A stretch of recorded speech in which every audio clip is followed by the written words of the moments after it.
Bismillahirrahmanirrahim. Assalamualaikum warahmatullahi wabarakatuh. Alhamdulillah anak-anak sekalian, kita kembali belajar SKI kelas 4. Masih di bab yang sama, yaitu mengenai masa awal dakwah Nabi Muhammad SAW. Ini merupakan bagian yang kedua, yang mana kemarin kita sudah membahas mengenai dakwah Nabi Muhammad secara sembunyi-sembunyi. Dan pada pertemuan kali ini kita akan membahas mengenai dakwah Nabi Muhammad SAW secara terang-terangan. Nah, silahkan anak-anak sekalian untuk dapat membuka bukunya pada halaman 10 mengenai dakwah Rasulullah SAW secara terang-terangan. Setelah Rasulullah SAW mengajak kaumnya untuk memeluk Islam dengan cara sembunyi-sembunyi, lalu kemudian turunlah surah Al-Hijr ayat 94 yang memerintahkan agar Nabi Muhammad SAW itu menyampaikan seruan beragama, seruan dakwah, ajakan untuk mengenal atau memeluk agama Islam kepada masyarakat Mekah secara terang-terangan. Artinya dakwah beliau yang dulunya sembunyi-sembunyi, setelah turun surah Al-Hijr ayat 94 ini, maka berubah menjadi secara terang-terangan. Adapun bunyi daripada surah Al-Hijr ayat 94, A'udzubillahi minasyaitonirrajim, fasda' bima tu'maru wa a'rid 'anil musyrikin. Artinya, maka sampaikanlah olehmu secara terang-terangan segala apa yang diperintahkan kepadamu dan berpalinglah dari orang-orang yang musyrik. Quran surat Al-Hijr ayat 94. Ayat tersebut menekankan bahwa Nabi Muhammad SAW bertujuan untuk menghindarkan manusia dari kemusyrikan dan mengajak kepada ketauhidan. Setelah ayat ini diturunkan, mulailah Rasulullah SAW menyeru dan mengundang segenap lapisan masyarakat warga kota Mekah untuk berkumpul di Bukit Sofa. Jadi anak-anak sekalian, setelah turun ayat ini, maka Rasulullah SAW mengubah strategi dakwah beliau dari sembunyi-sembunyi. Kan sembunyi-sembunyi itu berada di rumah-rumah, yaitu rumah sahabat beliau, yaitu rumah Arqam bin Abil Arqam. Nah, setelah turun ayat ini, maka Rasulullah mengajak atau berdakwah secara terang-terangan. Beliau mengumpulkan masyarakat kota Mekah pada saat itu di Bukit Sofa. Bukit Sofa ini letaknya di sekitaran Ka'bah. Nah, mereka, para penduduk Mekah pada saat itu dengan senang hati memenuhi undangan beliau, karena Nabi Muhammad SAW itu adalah orang yang sangat dipercaya dan dihormati. Mereka yang diundang memenuhi undangan tersebut termasuk Abu Lahab. Nah, Abu Lahab ini adalah paman daripada Nabi Muhammad SAW. Setelah masyarakat berkumpul, Nabi Muhammad SAW bertanya, "Bagaimana menurut pendapat kalian jika aku memberitahukan bahwa ada seekor kuda yang dapat keluar dari dalam gunung ini lalu menyerang kalian?"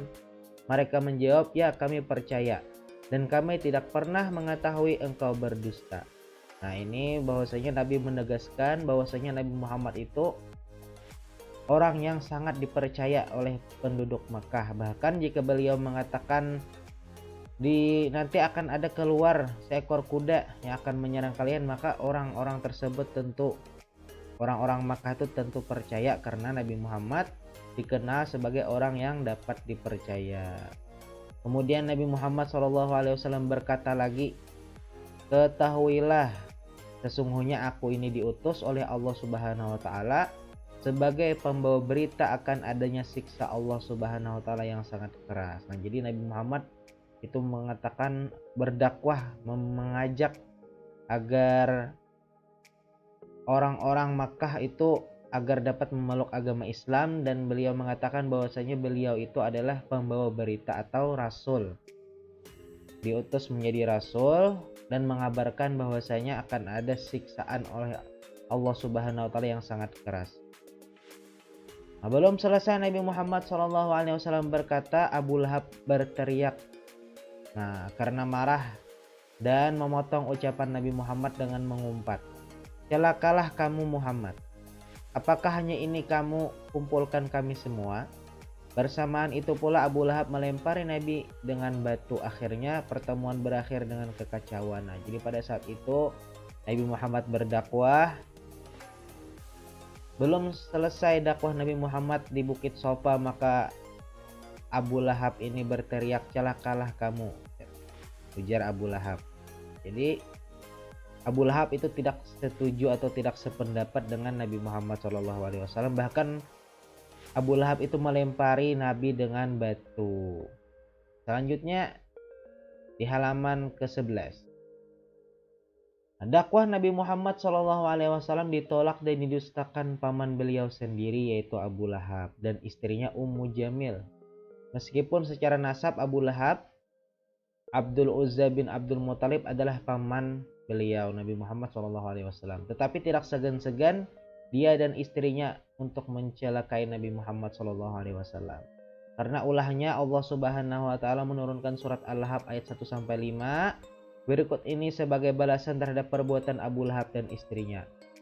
A'udzubillahi minasyaitonirrajim. Bismillahirrahmanirrahim. Tabbat yada abi lahabi wa tab.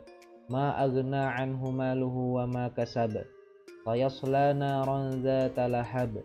Wa imra'atuhu hammalatal hatab.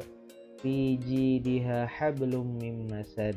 Artinya, binasalah kedua tangan Abu Lahab dan sesungguhnya dia akan binasa. Tidaklah berfaedah kepadanya harta bendanya dan apa yang ia usahakan. Kelak dia akan masuk ke dalam api yang bergejolak.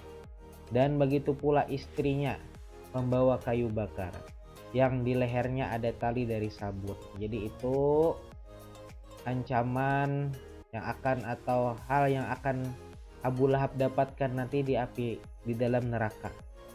Nah, karena Abu Lahab tadi menentang daripada dakwah Nabi Muhammad SAW. Seruan terbuka tersebut membuat agama Islam mulai dikenal dan tersebar di kalangan masyarakat luas serta menjadi bahan perbincangan yang hangat di masyarakat. Masyarakat Quraisy banyak yang menentangnya serta berusaha untuk menghentikan dakwah Nabi Muhammad SAW dengan berbagai macam cara.